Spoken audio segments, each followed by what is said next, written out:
2022.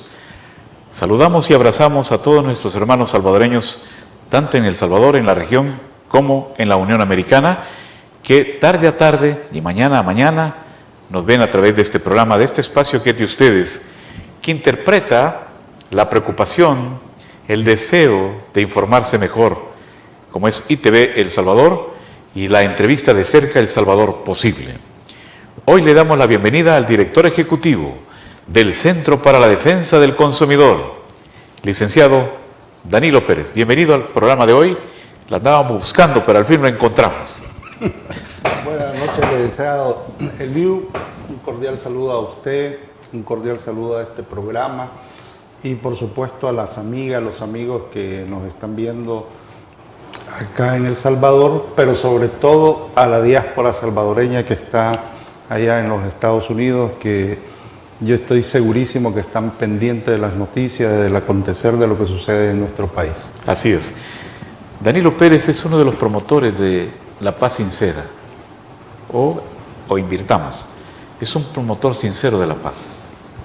¿Por qué decimos eso? Porque cuando otros vienen, o cómo es la cosa, cuando unos van, él ya viene. Así, ¿verdad? Es un especialista en el monitoreo de la economía, del comportamiento inflacionario, y no solo de nuestro país, sino de la región, porque el Centro para la Defensa del Consumidor siempre hace un paralelo, comparativo, para ver cómo estamos. Ya pasamos de la mitad del año. ¿Cuál es el comportamiento de la economía, de la inflación? La canasta básica sigue disparándose y hay productos que se vuelven ya inalcanzables para la mesa de los pobres en algunas situaciones. Pero le cedo la palabra y la voz a nuestro buen amigo, al distinguido especialista del tema, Danilo Pérez. Muchísimas gracias, licenciado.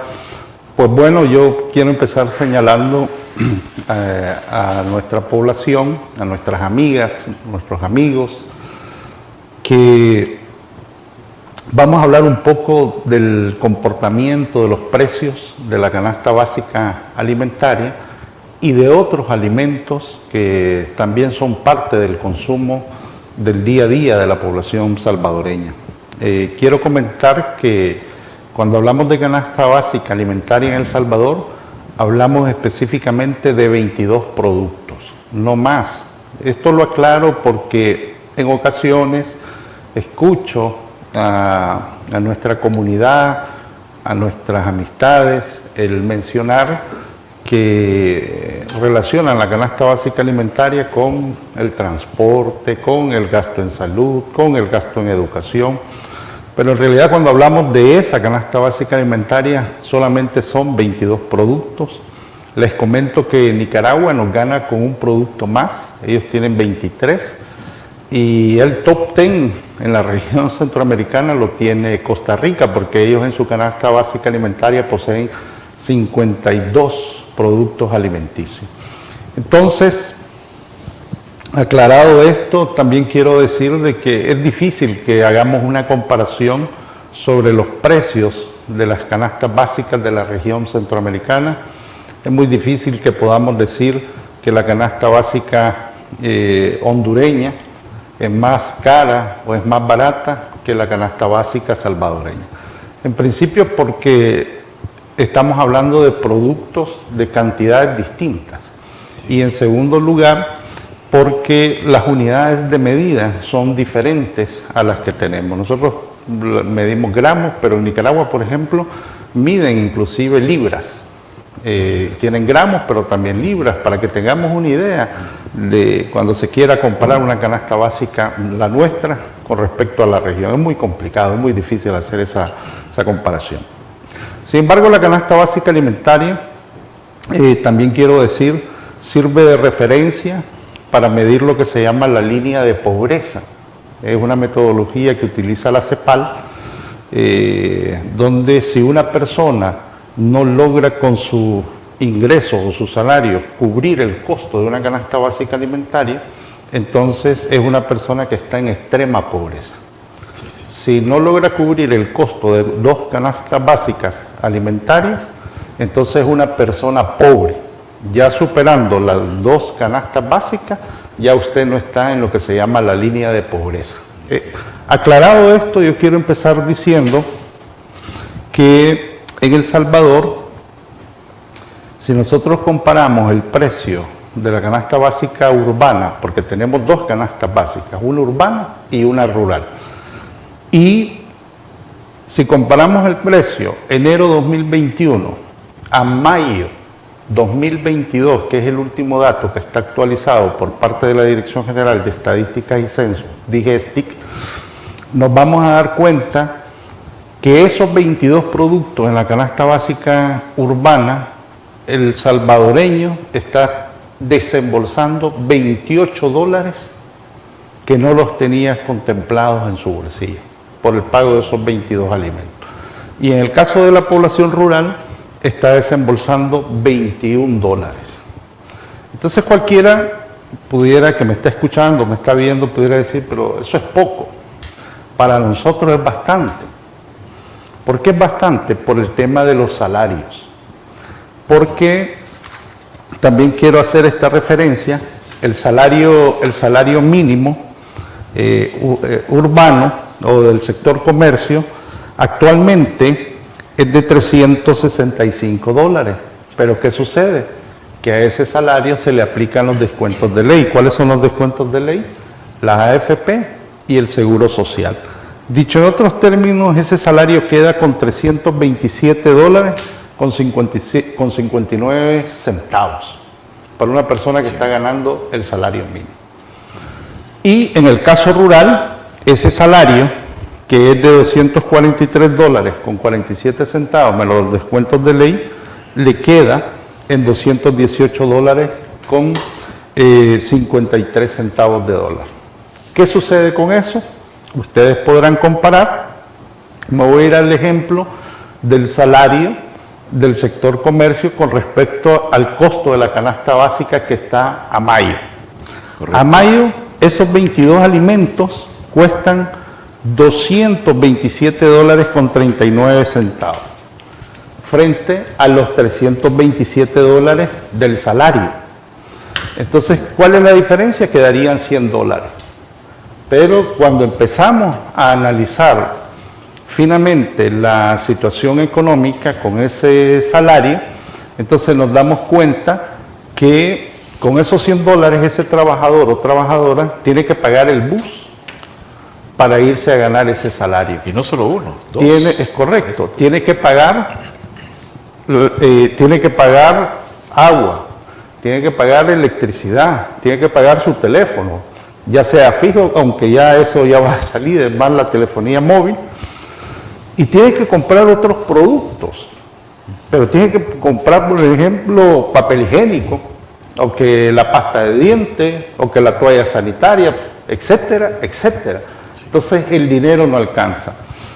Pongo esto en perspectiva porque es importante dimensionar el impacto que está teniendo esos 28 dólares más lo que se nos va a venir.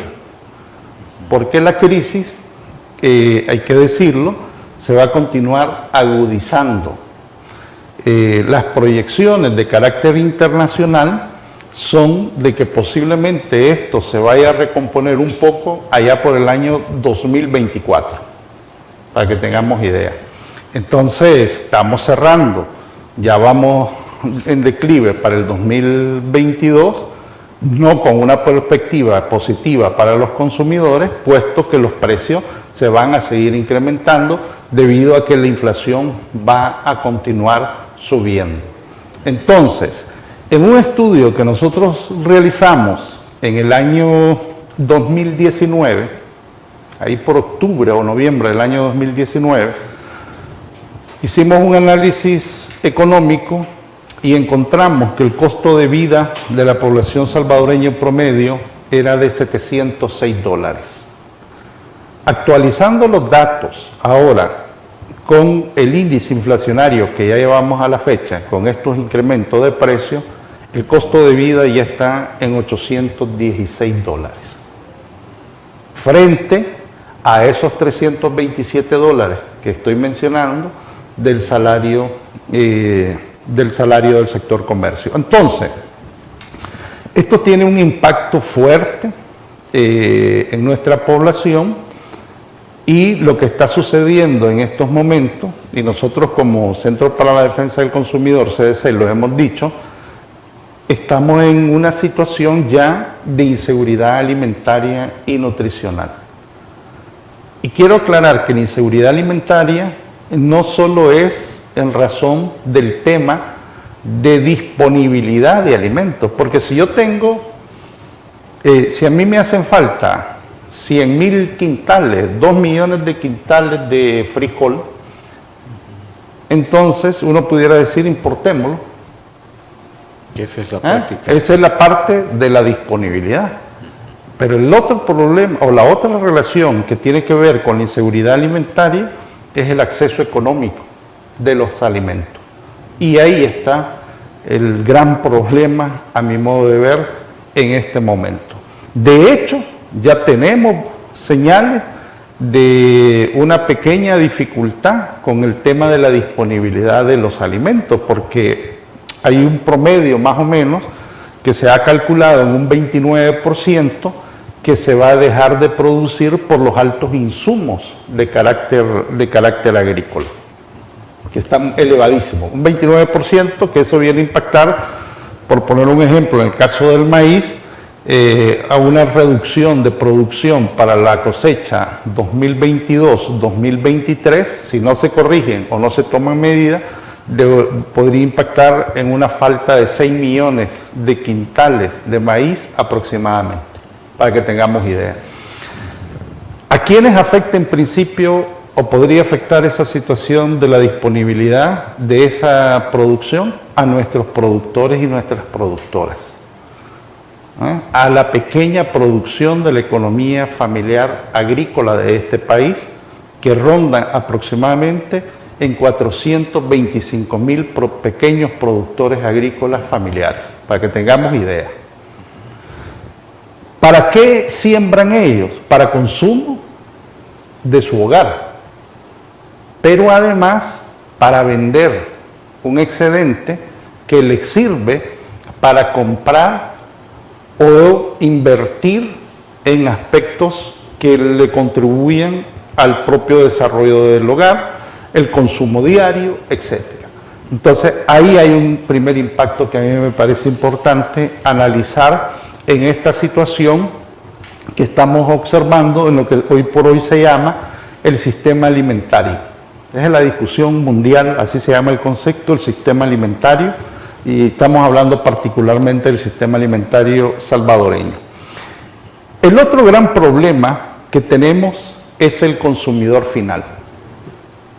El consumidor final, una vez que nos encontramos precios elevados, pues sencillamente empieza un problema de decir, tengo que priorizar ese poco ingreso o ese poco salario que tengo, lo tengo que priorizar para pagar otros tipos, ya sea servicios públicos, otros tipos de gastos.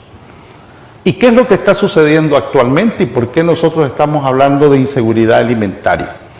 Porque en una de las encuestas que hizo la Universidad Centroamericana, José Simeón Cañas, demostró que hay una contracción.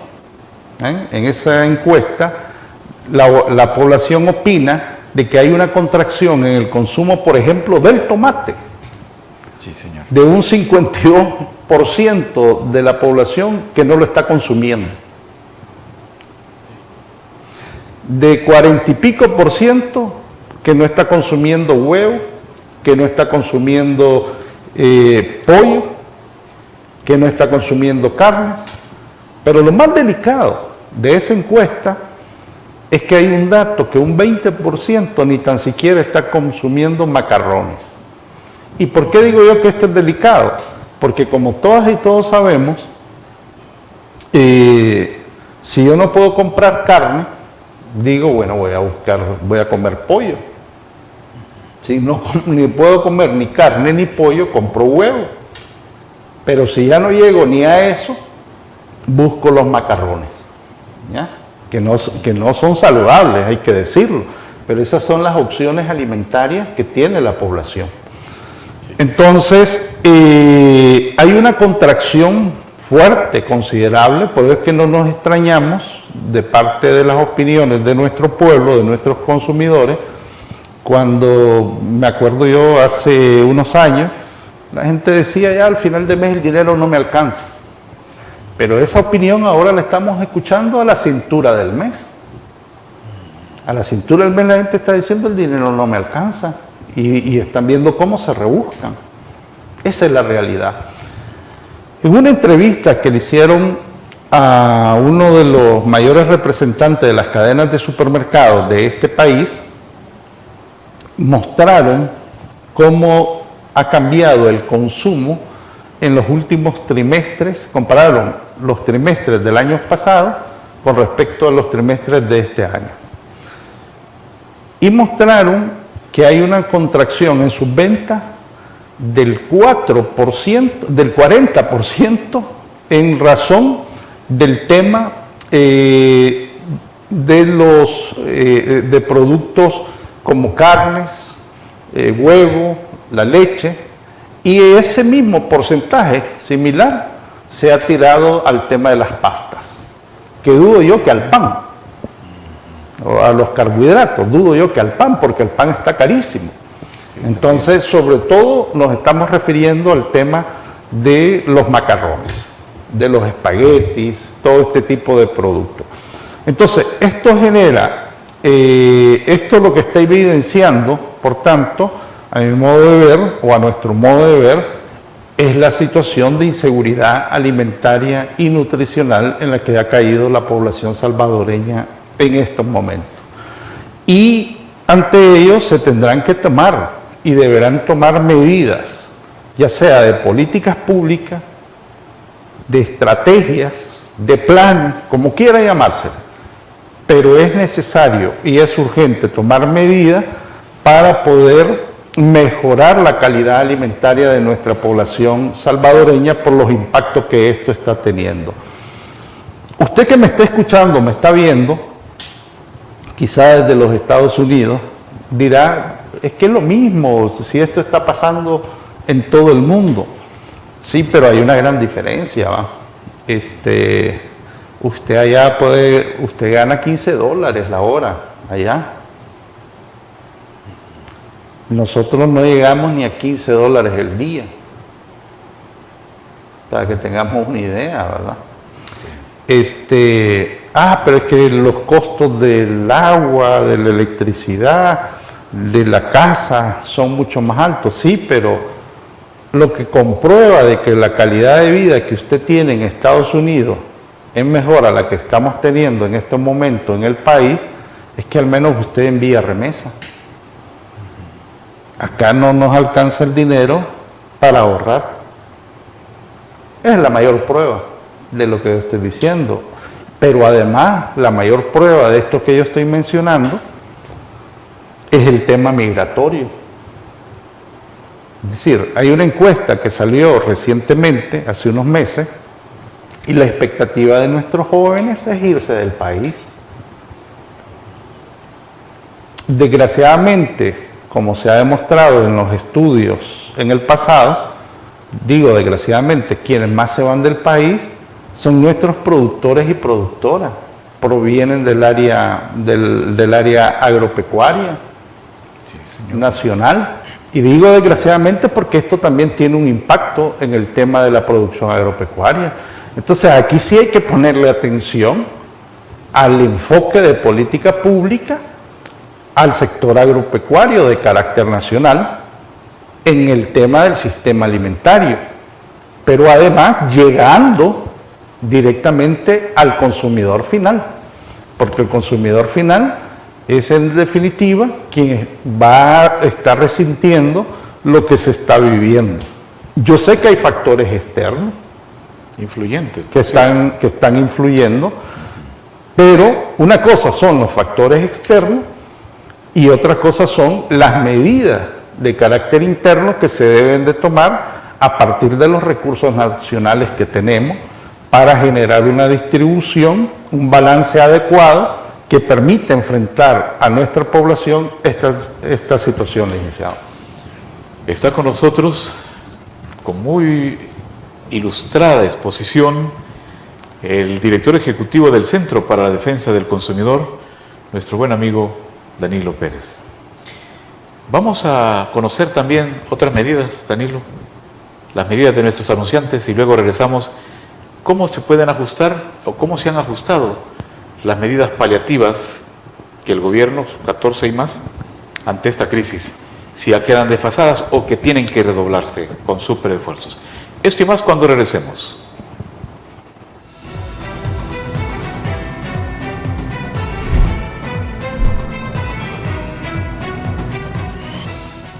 ¿Cuál es su sueño con sus hijos?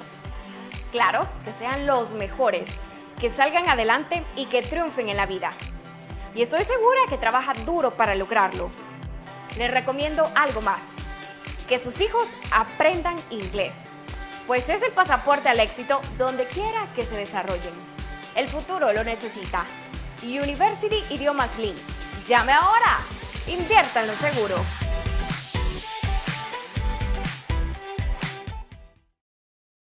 Su preocupación es cómo movilizarse durante el viaje a El Salvador que tanto ha esperado. Pasear con su familia, amigos y transportarse con tranquilidad y seguridad.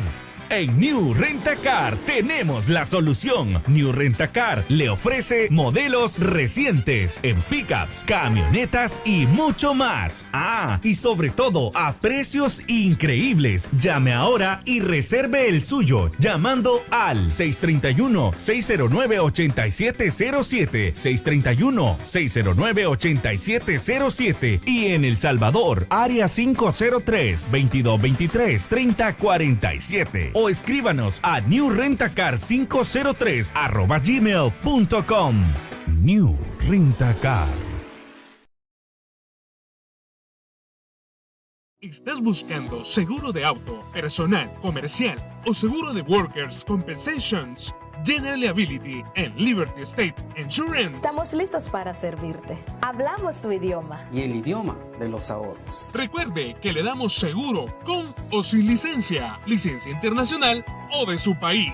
Liberty State Insurance Agency. Búscanos en 7491 de New Hampshire Avenue, Tacoma Park, Maryland, 20912. Teléfono 301-434-0101.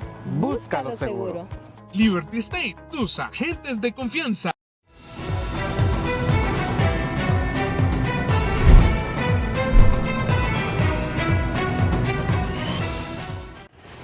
Este es su espacio de entrevista de Cerca El Salvador Posible en ITV El Salvador para el Mundo. Hoy está con nosotros el director ejecutivo del Centro para la Defensa del Consumidor, el licenciado Danilo Pérez. Ha hecho una exposición sobre el nivel inflacionario, la economía especulativa la que tenemos nosotros, y ha sido de toda la vida. Las crisis globales, los conflictos entre Rusia y Ucrania inevitablemente nos afecta, pero no solo al país, sino a todo el mundo. Pero también el licenciado Pérez ha expuesto las medidas que deben de impulsarse desde el seno mismo de cada uno de los países. El Salvador no es la excepción. El gobierno de la República ha impulsado, cuando se trasciende después del COVID y que sigue entre nosotros, se dispara la guerra internacional, se toman algunas medidas. Dicen que cuando sube la gasolina, sube todo. Afortunadamente, dentro de las medidas de alivio está el mantener hasta donde sea posible el subsidio a la gasolina y al gas propano. Esto es estimulante, licenciado Pérez, pero falta más. Sí, claro que falta más. Estaba escuchando a la señora ministra de Economía. María Luisa Jayén. A María Luisa Jayén, sí. Decir que se va a sostener el tema del subsidio al combustible para que se mantenga congelado el precio que conocemos actualmente. A mí me parece bien esa medida. Creo que hay que sostenerla en el tiempo. Desgraciadamente, hay que decirlo, el precio va a seguir subiendo. Creo que ese cartel organizado de la OPEP, pues todavía no es sensible a la realidad de los consumidores, de la población, de nuestros pueblos. Es un cartel que está pensando en ganar y por tanto no muestra ese nivel de sensibilidad que se necesita actualmente. Creo que la medida gubernamental es correcta, es positiva, pero de las 11 medidas que se anunció, que anunció el presidente de la República, creo que 2 de ellas son como las más efectivas, han sido las más efectivas, las que tienen que ver precisamente con el tema del combustible y con el tema del subsidio al gas. Lo demás, a mi modo de ver, son aspectos de carácter administrativo. Es decir, que si la Defensoría del Consumidor tiene que verificar los precios, eso es de ley. Se está contemplado en la Ley de Protección al Consumidor.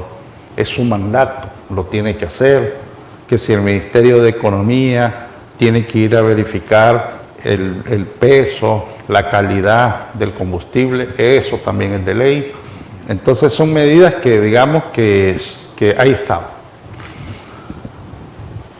Entonces, desde esa perspectiva o desde ese ángulo, yo sí creo que se tienen que tomar otras medidas que acompañen la realidad social o la situación económica que acabo de mostrar o que acabo de dar los datos. ¿Por qué razón? Porque si el costo de vida es de $816 frente a los 327 que acabo de hablar, y esto todavía va a continuar incrementándose, entonces ciertamente, y ya todos lo sabemos, hay hogares que si antes hacían 3 tiempos de comida, harán 2 tiempos de comida, otros 1 tiempo de comida y otros a como pueden. Pero esa es la realidad que tenemos. El índice de inseguridad alimentaria y nutricional que se establece a nivel mundial nos daba datos que de enero a mayo de este año, a marzo de este año más o menos, enero, febrero, marzo, inclusive mayo, nos íbamos a encontrar con un problema de inseguridad alimentaria de 900.000 personas. En el país. Pero, claro, que eso tiene que ver con una situación estacionaria por el tema de las lluvias. Pero el tema es que no solo es un problema estacionario el que se nos está abalanzando. O veámoslo desde la perspectiva estacionaria. Ya en las costas ya hay cultivos que se perdieron por la lluvia. Sí. En Oriente ya hay cultivos donde no les está cayendo el agüita que nos manda Dios, ¿verdad? No está cayendo. Eso sí lo vemos desde la perspectiva de carácter medioambiental, le voy a llamar. Pero si lo vemos desde una perspectiva más de carácter económico, el tema inflacionario, las presiones inflacionarias que estamos teniendo, entonces el impacto de inseguridad alimentaria se acrecenta, va creciendo. Y ahí es donde se requieren otros tipos de medidas. Nosotros como Centro para la Defensa del Consumidor, CDC, aparte de las medidas que se puedan tomar en materia de la producción de carácter agropecuario, también nos interesa la perspectiva desde las y los consumidores. Y hemos dicho que al menos a los trabajadores que ganan hasta $1,000, que se les quite la renta de manera temporal. Es decir, si ganan $1,000, son $100 que se liberan para ese trabajador o trabajadora. Por un corto periodo. Por un corto periodo. Eso lo ha hecho Costa Rica. Esta idea que yo estoy planteando, que estamos diciendo, no es que sea populista o descabellada, son parte de las medidas. Es realista. Que es realista, son parte de las medidas que se están tomando en los países. la CEPAL, el BID, han estado recomendando que en este tiempo se tomen medidas de carácter social y económico para fortalecer, precisamente para proteger todo el tema de la economía familiar. Hay que tomar medidas de carácter social. Y esta medida que estoy mencionando, porque no hay que ser irresponsable, ¿verdad? Y yo estoy consciente en eso, porque uno no puede decir que se le quite el dinero al Estado. Sabemos que el Estado necesita recursos para desarrollar programas, proyectos, etcétera. Entonces, ¿de dónde los puede retomar? Bueno, que incremente el impuesto a las bebidas azucaradas, carbonatadas, isotónicas, que tanto daño le hacen a nuestra población, que le incrementen el impuesto a la comida chatarra, que también le hacen daño a la población, al alcohol, que se grave la riqueza de este país. ¿Cómo es posible que del 2018 al 2019, en el 2018 habían 100 multimillonarios en este país, y en el 2019 se agregaron 10 más, 110 multimillonarios? ¿Cuál es la fortuna que amasan estos multimillonarios? Aproximadamente se calcula que son 8.000 millones de dólares. ¿Cuántos pobres se adicionaron después del impacto del COVID en el país? Más de 160.000 nuevos pobres, 163.000 nuevos pobres se adicionaron a la pobreza de este país. Hoy por hoy, al 2020, estamos hablando de 1.6 millones de personas pobres en este país. Todavía nos hacen falta los datos del año 2021, de acuerdo a la encuesta de hogares y propósitos múltiples, pero la CEPAL ya está proyectando un incremento en la pobreza entre 1 y 1.5%. Dicho en otros términos, perfectamente bien, vamos a poder sobrepasar, desgraciadamente, 2 millones de personas pobres en este país. Lo vamos a sobrepasar si no se toman las medidas que se deben de tomar en razón de enfrentar esta situación. Y yo este tema lo quiero decir con toda honestidad, no es de politizarlo, ideologizarlo, partidarizarlo. Ese no es el punto. Pero sin duda que los hacedores de políticas públicas, quienes están a cargo de los ministerios, tendrán que tomar medidas. Yo, por ejemplo, lo he dicho abiertamente, ¿cómo es posible que el precio del frijol el año pasado lo encontrábamos a 40 y pico de dólares en los mercados, en la plaza, el frijol rojo de seda? ¿A cómo está el precio ahorita? A 82 dólares el quintal. El doble. Digo yo, ¿cómo es posible esto si la cosecha que los comerciantes compraron fue la del año pasado? La compraron y la guardaron. Entonces, este no es un asunto de inflación y tenemos estos precios. Entonces, poniendo el ejemplo de los funcionarios, y aquí es donde viene el nivel de actuación. La Defensoría del Consumidor está diciendo que ha encontrado ya especulación. Yo creo que ya hay especulación con el tema del frijol y con el tema del maíz. Entonces, si ya hay, yo no sé qué está esperando el tribunal sancionador para sancionar precisamente a aquellos comerciantes que se están lucrando, y feo lo que voy a decir, pero se están lucrando del hambre, de la necesidad de nuestra población. Ya debiera de estar actuando en este sentido el Sistema Nacional de Protección al Consumidor. tenemos la mejor ley, de las mejores leyes que tenemos en América Latina y el Caribe. Este no es un problema de que si el artículo tal o el artículo cual nos está generando problemas. No, creo yo que en este caso, y ahí yo es donde yo sé que me imagino yo que el señor presidente de la República, tal como lo he dicho en otras ocasiones, pasa ocupado en tantas cosas, ¿verdad? Pero sin duda alguna que sus funcionarios tienen que actuar. Sí. Y este es un nivel de actuación que a mí me parece en estos momentos importante. Esto que yo estoy hablando del tema del frijol y del maíz a estos precios, y el que se haya reconocido por parte de la Defensoría del Consumidor que ha metido ya procesos sancionatorios, como digo, yo no sé qué está esperando el Tribunal Sancionador, esto es una prioridad.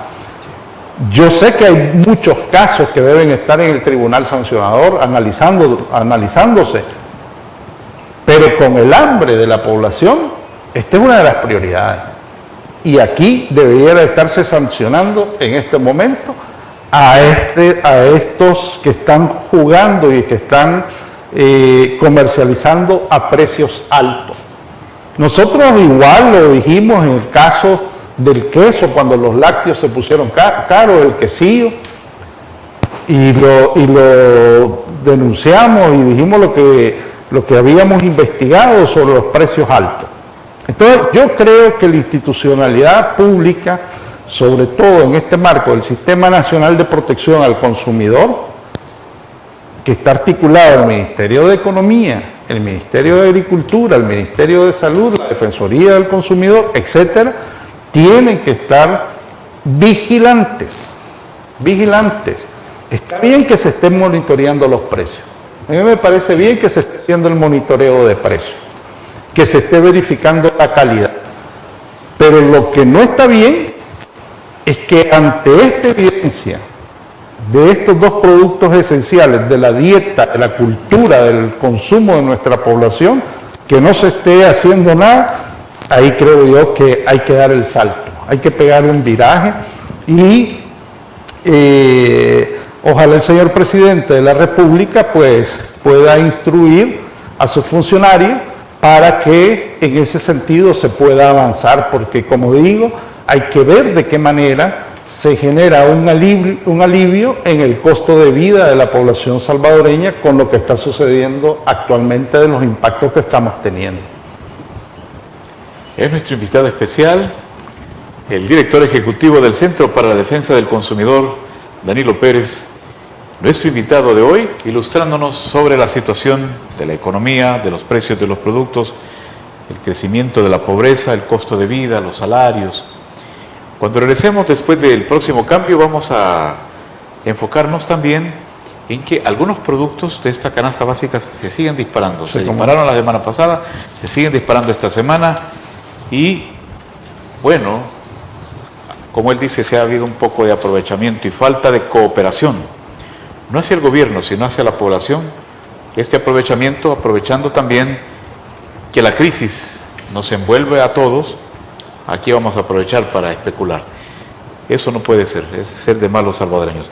Cuando regresemos, esto y más.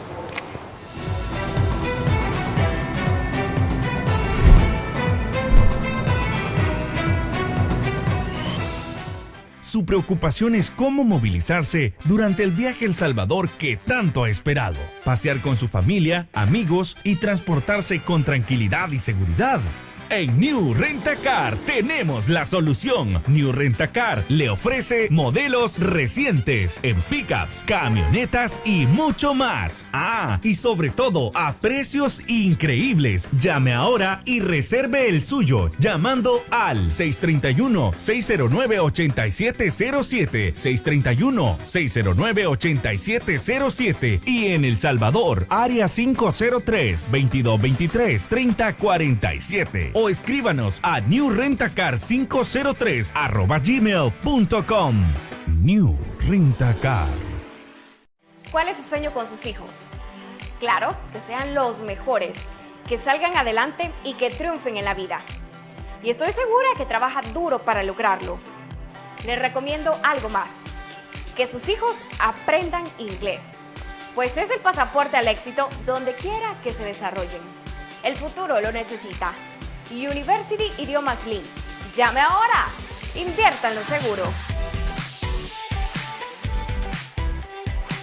¿Estás buscando seguro de auto, personal, comercial o seguro de Workers' Compensations? General Liability en Liberty State Insurance. Estamos listos para servirte. Hablamos tu idioma. Y el idioma de los ahorros. Recuerde que le damos seguro con o sin licencia, licencia internacional o de su país.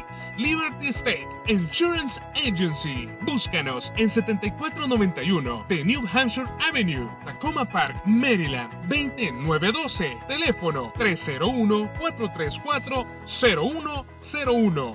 Búscalo seguro. Liberty State, tus agentes de confianza. Su preocupación es cómo movilizarse durante el viaje a El Salvador que tanto ha esperado. Pasear con su familia, amigos y transportarse con tranquilidad y seguridad.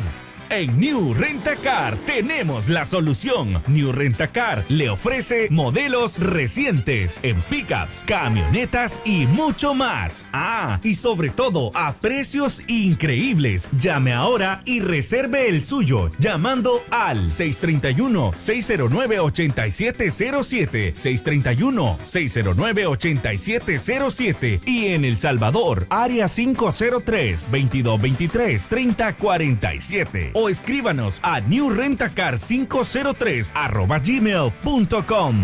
New Rent-A-Car. ¿Estás buscando seguro de auto, personal, comercial o seguro de Workers' Compensations? General Liability en Liberty State Insurance. Estamos listos para servirte. Hablamos tu idioma. Y el idioma de los ahorros. Recuerde que le damos seguro con o sin licencia, licencia internacional o de su país. Liberty State Insurance Agency. Búscanos en 7491 de New Hampshire Avenue, Tacoma Park, Maryland, 20912. Teléfono 301-434-0101. Búscalo seguro. Liberty State, tus agentes de confianza.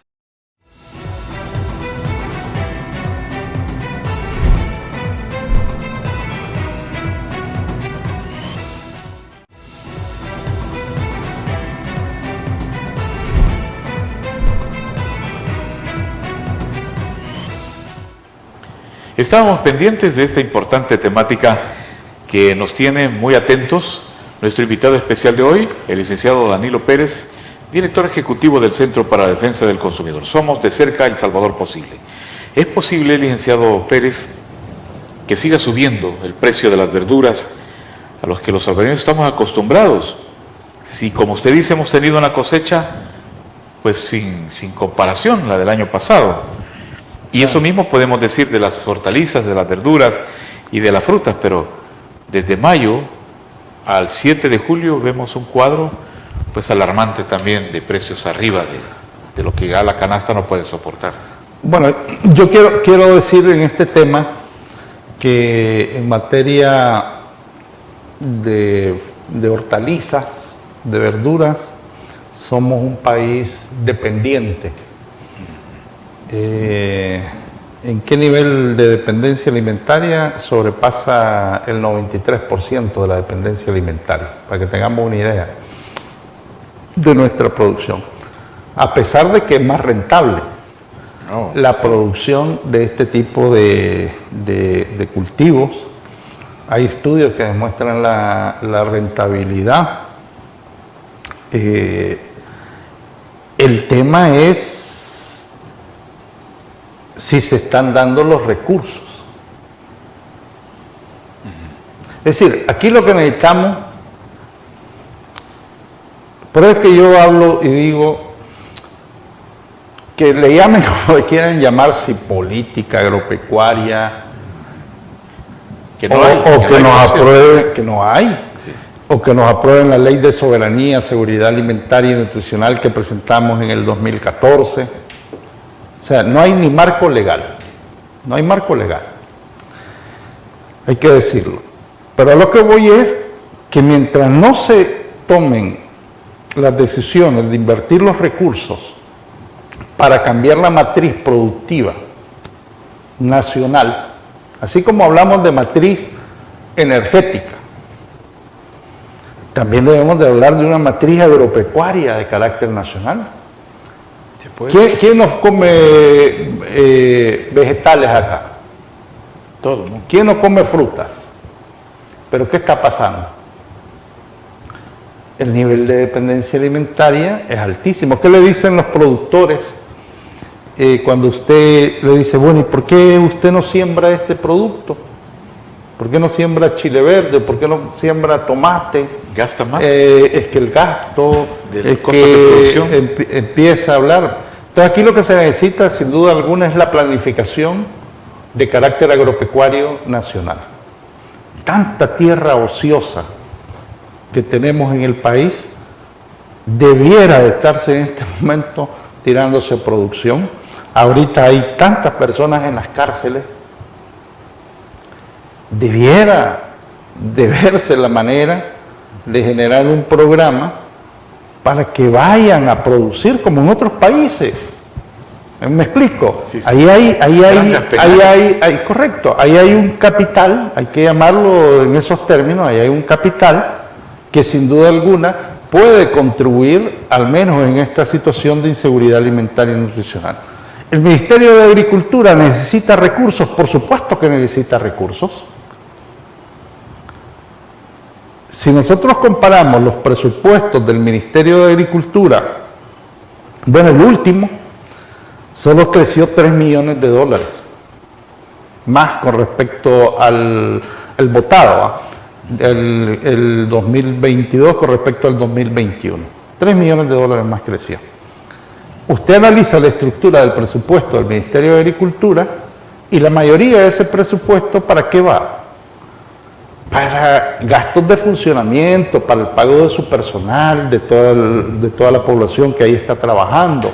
No digo yo que sea importante y que sea necesario, no sea necesario pagarle, por supuesto que sí. Luis Triminio decía ayer que en efecto, desde Tony Saca, que destinó 110 millones, ahora solo se tiene 79, decía él. Es que cada vez más ha ido bajando, cada vez más ha ido bajando.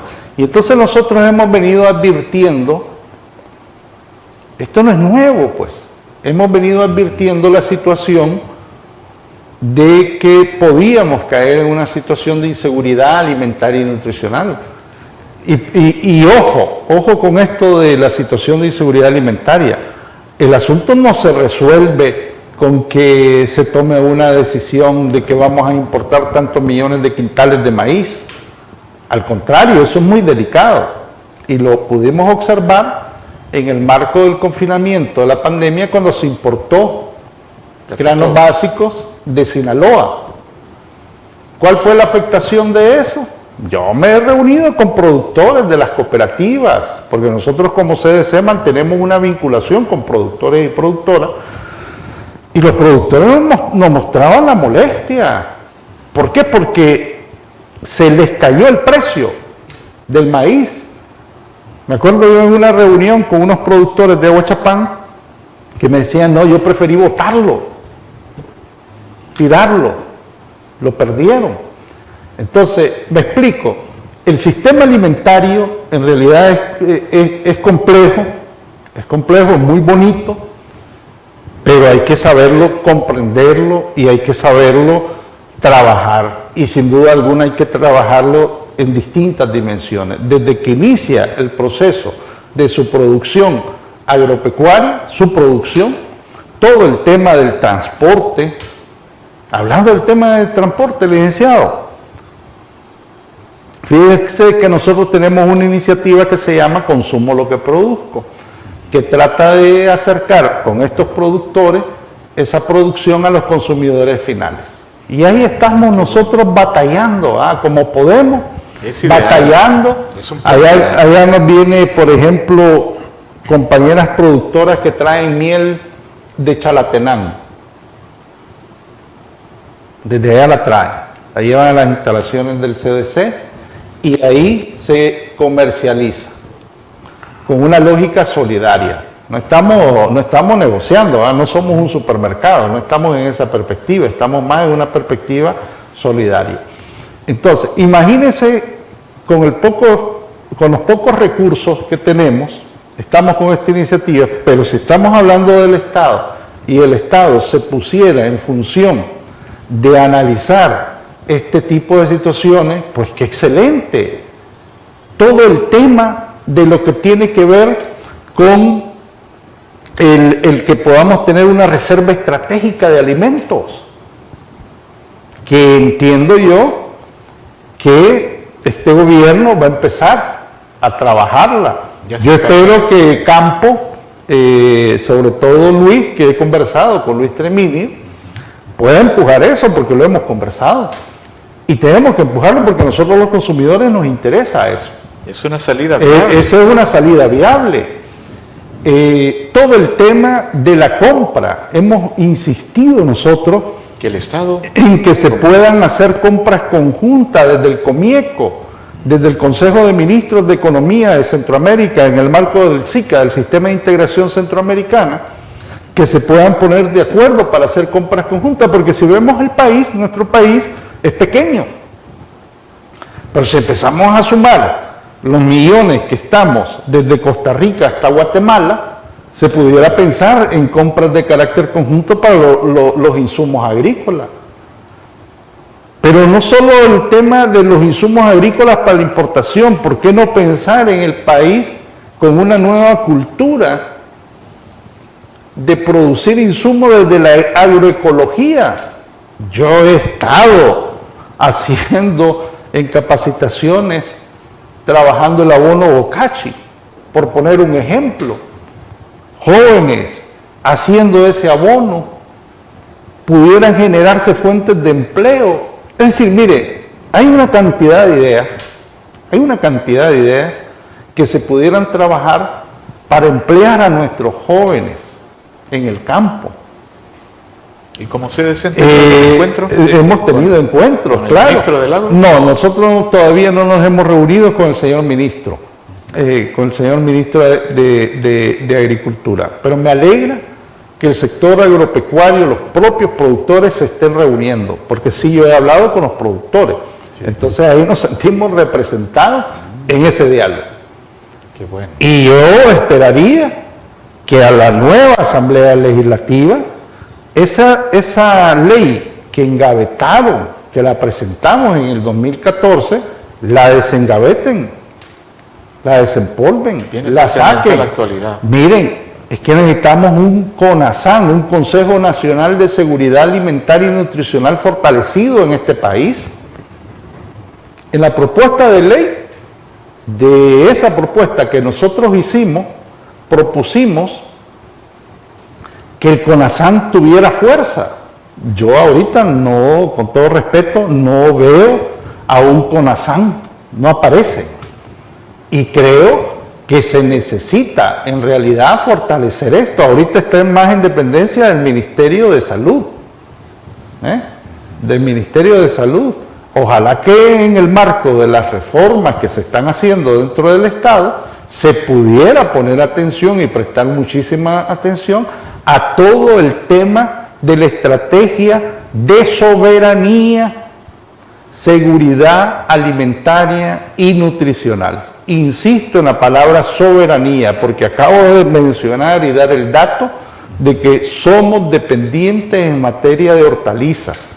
En materia de frutas ya no digamos, y en lo que no somos dependientes es en el maíz, algo es del frijol un poquito, y del arroz pues ya no digamos, también dependemos.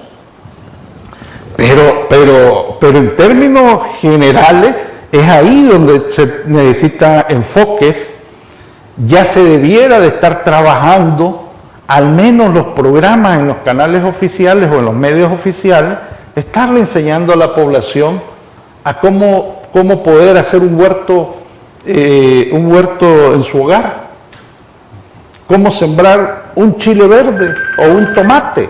Sí. Entrar a ese tipo de perspectiva a mí me parece fundamental. Y no hay que olvidar y no hay que perder de vista que todavía, aunque digamos de que que en la mayoría somos población urbana, pero nuestra cultura Sí, viene de lo rural, de la producción de nuestra vocación agrícola, desgraciadamente, porque se desmontó en el pasado todo este proceso, pero hay que hacerlo.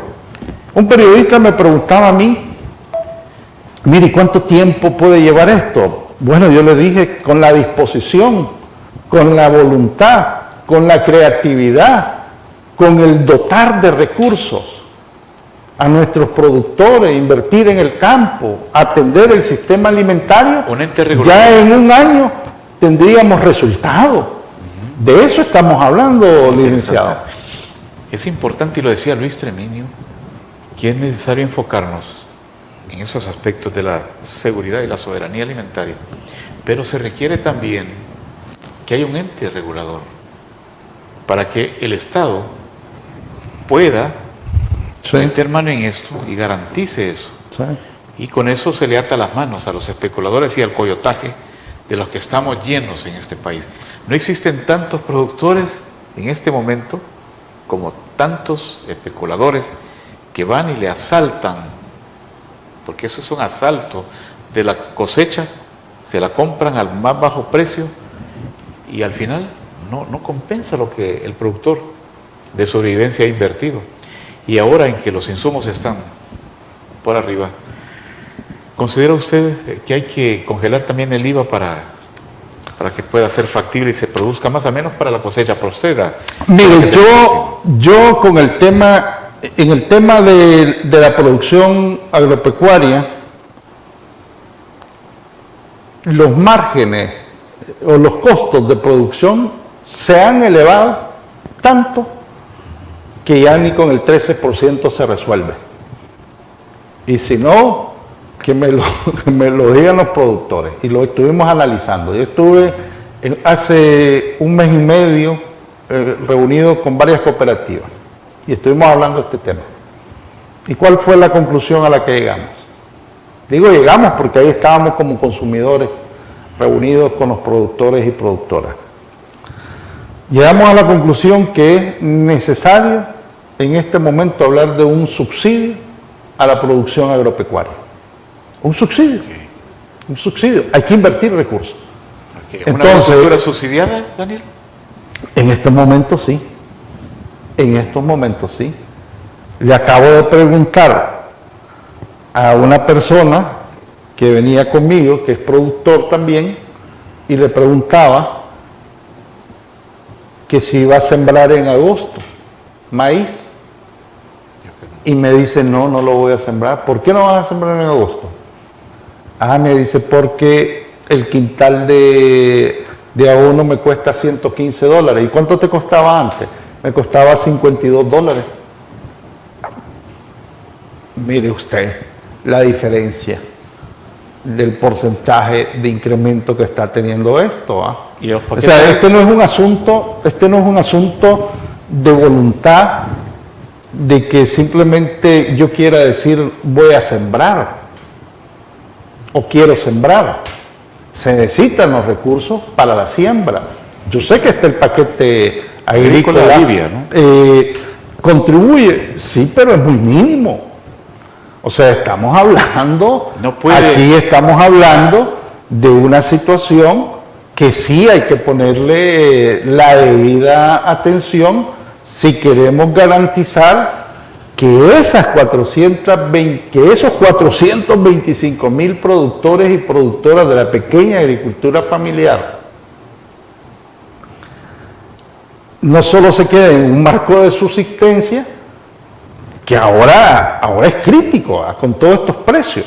Entonces hay que ver entonces cómo se le aporta, cómo se le contribuye, cómo se le ayuda para poder enfrentar esta realidad.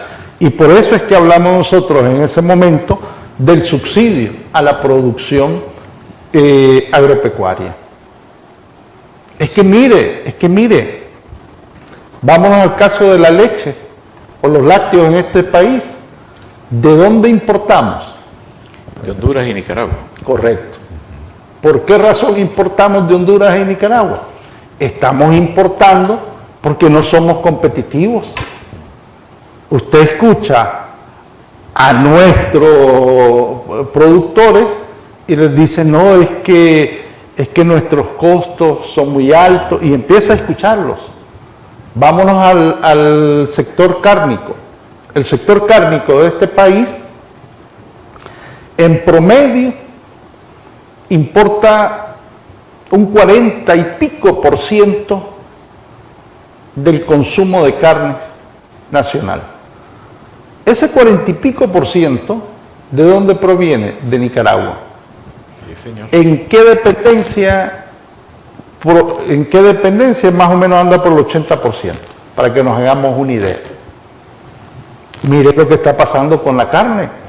Usted va a un supermercado, hace mes y medio, lo dije yo, no se encontraba determinados productos cárnicos.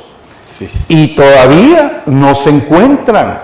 Hay problemas de desabastecimiento. ¿Por qué? Porque ante el precio, ante la inflación, ante el problema en la cadena de suministro, etcétera, etcétera, la carne nicaragüense se ha revalorizado.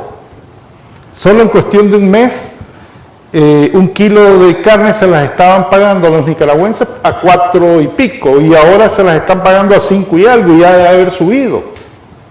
Entonces, la medida que escuché que iban a tomar los diputados y diputadas de quitarle el arancel, pues yo creo que es positiva, pero habrá que esperar en cuánto le va a contribuir a bajar el precio de la carne. Porque cuando venga a aplicarse la medida ya ha subido. Es correcto. Entonces, pero poniendo el ejemplo de la carne, lo que estamos viendo es que tenemos descuidada la producción de carácter agropecuario. Y eso afecta al consumidor final, nos afecta a usted, a mí, a los que vivimos acá, y además con los salarios deprimidos y deprimentes que tenemos, pues ciertamente que es un lujo estar comiendo carne, o estar comiendo pollo, o estar comiendo huevo. Entonces esa es la realidad. Entonces algo se tiene que hacer a este respecto, reorientar los recursos del Estado en función del sistema alimentario en este momento, y esto es una prioridad.